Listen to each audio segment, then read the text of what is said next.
जयकारा शेरा वालिदा बोल सांचे दरबार की जय। अथ सप्तविंशो अध्याय। कुमारी पूजा में निषिद्ध कन्याओं का वर्णन। नवरात्र व्रत के महात्म्य के प्रसंग में सुशील नामक वणिक की कथा।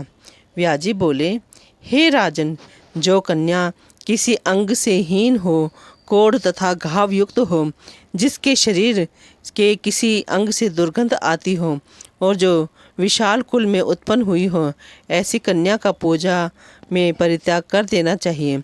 जन्म से अंधी, तिरछी नज़र से देखने वाली, कानी, कुरूप, बहुत रोम वाली, रोगी तथा रजस्वला कन्या का पूजा में परित्याग कर देना चाहिए। अत्यंत दुर्बल, समय से पूर्व ही गर्भ से उत्पन्न, विधवा स्त्री से उत्पन्न तथा कन्या से उत्पन्न, ये सभी कन्याएं पूजा आदि सभी कार्यों में सर्वथा त्याज्य हैं। रोग से रहित, रूपवान अंगों वाली, सौंदर्यमयी, व्रण रहित तथा एक वंश में अपने माता पिता से उत्पन्न कन्या की ही विधिवत पूजा करनी चाहिए। समस्त कार्यों की सिद्धि के लिए ब्राह्मण की कन्या, विजय प्राप्ति के लिए राजवंश में उत्पन्न कन्या तथा धन लाभ के लिए वैश्य वंश अथवा शूद्र वंश में उत्पन्न कन्या पूजन के योग्य मानी जा गई है। ब्राह्मण को ब्राह्मण वर्ण में उत्पन्न कन्या की, क्षत्रियों को भी ब्राह्मण वर्ण में उत्पन्न कन्या की, वैश्यों को ब्राह्मण, क्षत्रिय, वैश्य तीनों वर्णों में उत्पन्न कन्या की तथा शूद्र को चारों वर्णों में उत्पन्न कन्या की पूजा करनी चाहिए। शिल्प कर्म में लगे हुए मनुष्यों को यथा योग्य अपने अपने वंश में उत्पन्न कन्याओं की पूजा करनी चाहिए। नवरात्र विधि से भक्तिपूर्वक निरंतर पूजा की जानी चाहिए। यदि कोई व्यक्ति नवरात्र पर्यंत प्रतिदिन पूजा करने में असमर्थ है तो उसे अष्टमी तिथि को विशेष रूप से अवश्य पूजन करना चाहिए। प्राचीन काल में दक्ष के यज्ञ का विध्वंस करने वाली महाभयानक भगवती भद्रकाली करोड़ों योगिनियों सहित अष्टमी तिथि को ही प्रकट हुई थी।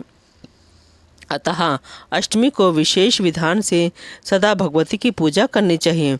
उस दिन विविध प्रकार के उपहारों, गंध, माला, चंदन के अनुलेप, पायस आदि के हवन, ब्राह्मण भोजन तथा फल पुष्प आदि उपहारों से भगवती को प्रसन्न करना चाहिए। हे राजन, पूरे नवरात्र भर उपवास करने में असमर्थ लोगों के लिए 3 दिन का उपवास भी यथोक्त फल प्रदान करने वाला बताया गया है। भक्ति भाव से केवल सप्तमी, अष्टमी और नवमी इन 3 रात्रियों में देवी की पूजा करने से सभी फल सुलभ हो जाते हैं। पूजन, हवन, कुमारी पूजन तथा ब्राह्मण भोजन इनको संपन्न करने से वह नवरात्र व्रत पूरा हो जाता है, ऐसा कहा गया है। इस पृथ्वी लोक में जितने भी प्रकार के व्रत एवं दान हैं, वे इस नवरात्र व्रत के तुल्य नहीं हैं, क्योंकि यह व्रत सदा धन धान्य प्रदान करने वाला, सुख तथा संतान की वृद्धि करने वाला, आयु तथा आरोग्य प्रदान करने वाला और स्वर्ग तथा मोक्ष देने वाला है। अतएव विद्या, धन अथवा पुत्र इनमें से मनुष्य किसी की भी कामना करता हो, उसे इस सौभाग्यदायक तथा कल्याणकारी व्रत का विधिपूर्वक अनुष्ठान करना चाहिए। इस व्रत का अनुष्ठान करने से विद्या चाहने वाला मनुष्य समस्त विद्या प्राप्त कर लेता है और अपने राज्य से वंचित राजा फिर से अपना राज्य प्राप्त कर लेता है। पूर्व जन्म में जिन लोगों द्वारा यह उत्तम व्रत नहीं किया गया है, वे इस जन्म में रोगग्रस्त, दरिद्र तथा संतान रहित होते हैं। जो स्त्री वंध्या, विधवा अथवा धनहीन है, उसके विषय में यह अनुमान कर लेना चाहिए कि उसने अवश्य ही पूर्व जन्म में यह व्रत नहीं किया था।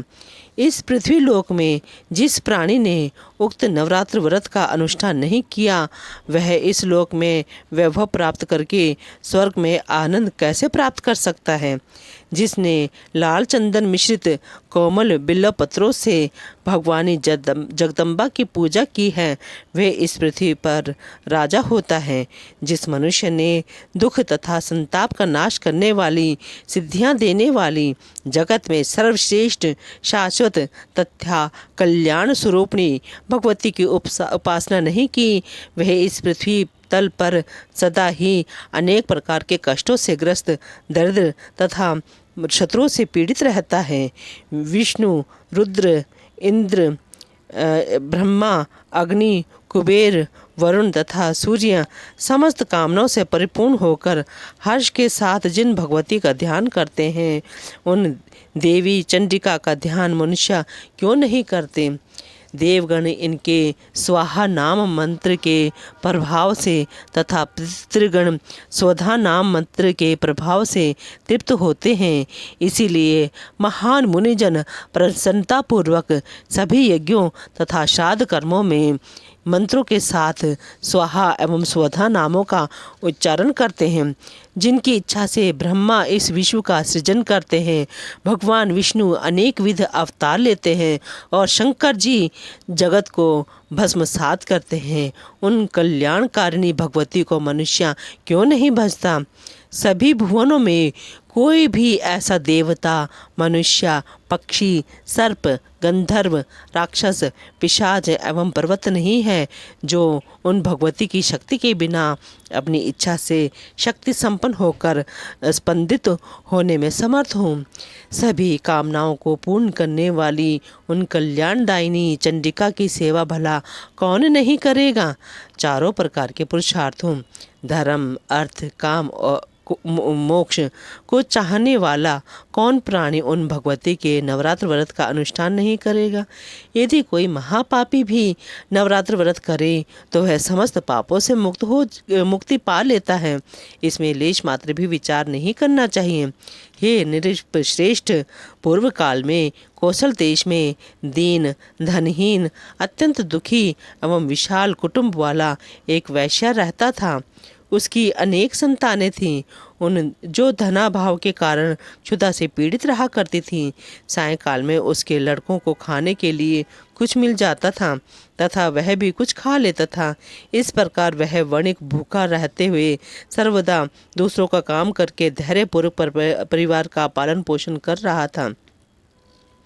वह सर्वदा धर्मपरायण, शांत, सदाचारी, सत्यवादी, क्रोध ना करने वाला, धैर्यवान, अभिमान रहित तथा ईर्ष्याहीन था। प्रतिदिन देवताओं, पितरों तथा अतिथियों की पूजा करके वह अपने परिवारजनों के भोजन कर लेने के उपरांत स्वयं भोजन करता था। इस प्रकार कुछ समय बीतने पर गुणों के कारण सुशील नाम से ख्याति प्राप्त उस वणिक ने दरिद्रता तथा क्षुधा पीड़ा से अत्यंत व्याकुल होकर एक शांत स्वभाव ब्राह्मण से पूछा। सुशील बोला, हे महाबुद्धि संपन्न ब्राह्मण देवता, आज मुझ पर कृपा करके यह बताइए कि मेरी दरिद्रता का नाश निश्चित रूप से कैसे हो सकता है। हे मानद, मुझे धन की अभिलाषा तो नहीं है, किंतु हे द्विजश्रेष्ठ, मैं आपसे कोई ऐसा उपाय पूछ रहा हूँ जिससे मैं कुटुंब के भरण पोषण मात्र के लिए धन संपन्न हो जाऊं। मेरी पुत्री और पुत्र क्षुधा से पीड़ित होकर भोजन के लिए बहुत रोते हैं और मेरे घर में इतना भी अन्न नहीं रहता कि मैं उन्हें एक मुट्ठी भर अन्न दे सकूं। रोते हुए बालक को मैंने घर से निकाल दिया और वह चला गया, इसलिए मेरा हृदय शोकाग्नि में जल रहा है। धन के अभाव में मैं क्या करूं? मेरी पुत्री विवाह के योग्य हो चुकी है, किंतु मेरे पास धन नहीं है। अब मैं क्या करूं? वह 10 वर्ष से अधिक की हो गई है। इस प्रकार कन्यादान का समय बीता जा रहा है। हे विप्रेंद्र, इसीलिए मैं अत्यधिक चिंतित हूँ। हे दया निधान, आप तो सर्वज्ञ हैं, अतएव मुझे कोई ऐसा तप, दान, व्रत, मंत्र तथा जप बताइए जिससे मैं अपने आश्रित जनों का भरण पोषण करने में समर्थ हो जाऊं। हे द्विज, बस मुझे उतना ही धन मिल जाए और मैं उससे अधिक धन के लिए प्रार्थना नहीं करता। हे महाभाग, आपकी कृपा से मेरा परिवार अवश्य सुखी हो सकता है। अतएव आप अपने ज्ञान बल से भली भांति विचार करके वह उपाय बताइए। व्याजी बोले, हे नृपश्रेष्ठ, उसके इस प्रकार पूछने पर उत्तम व्रत का पालन करने वाले उस ब्राह्मण ने बड़ी प्रसन्नता पूर्वक उस वैश्य से कहा, हे वैश्यवर्य, अब तुम पवित्र नवरात्र व्रत का अनुष्ठान करो। इसमें तुम भगवती की पूजा, हवन, ब्राह्मण भोजन, वेद पाठ, उनके मंत्र का जप और होम आदि यथाशक्ति संपन्न करो। इससे तुम्हारा कार्य अवश्य सिद्ध होगा। हे वैश्या, नवरात्र नामक इस पवित्र तथा सुखदायक व्रत से बढ़कर इस पृथ्वी तल पर अन्य कोई भी व्रत नहीं है। ये नवरात्र व्रत सर्वदा ज्ञान तथा मोक्ष को देने वाला, सुख तथा संतान की वृद्धि करने वाला एवं शत्रुओं का पूर्ण रूप से विनाश करने वाला है। राजा से च्युत तथा सीता के वियोग से अत्यंत दुखित श्री राम ने किष्किंधा पर्वत पर इस व्रत को किया था। सीता की विरहाग्नि से अत्यधिक संतप्त श्री राम ने उस समय नवरात्र व्रत के विधान से भगवती जगदम्बा की भली भांति पूजा की थी। इसी व्रत के प्रभाव से उन्होंने महासागर पर सेतु की रचना कर महाबली मंदोदरी पति रावण, कुंभकर्ण तथा रावण पुत्र मेघनाथ का संहार करके सीता को प्राप्त किया। विभीषण को लंका का राजा बनाकर पुनः अयोध्या लौटकर उन्होंने निष्कंटक राज्य प्राप्त किया था। हे वैश्यवर, इस प्रकार अमित तेज वाले श्री राम जी ने इस नवरात्र व्रत के प्रभाव से पृथ्वी तल पर महान सुख प्राप्त किया। व्याजी बोले, हे राजन, ब्राह्मण का यह वचन सुनकर उस वैश्य ने उन्हें अपना गुरु मान लिया और उनसे माया बीज नामक उत्तम मंत्र की दीक्षा प्राप्त की। तत्पश्चात आलस्यहीन होकर अत्यंत भक्तिपूर्वक पूरे नवरात्र भर उसने उस मंत्र का जप किया और अनेक विध उपहारों से आदरपूर्वक भगवती का पूजन किया। इस प्रकार माया बीज परायण उस वैश्य ने 9 वर्षों तक यह अनुष्ठान किया। 9वें वर्ष के अंत में महाअष्टमी तिथि को अर्धरात्र आने पर माहेश्वरी ने उसे अपना प्रत्यक्ष दर्शन दिया और अनेक प्रकार के वरदानों से कृतकृत्य किया। बोलो जयकारा शेरा वालिदा, बोल सांचे दरबार की जय।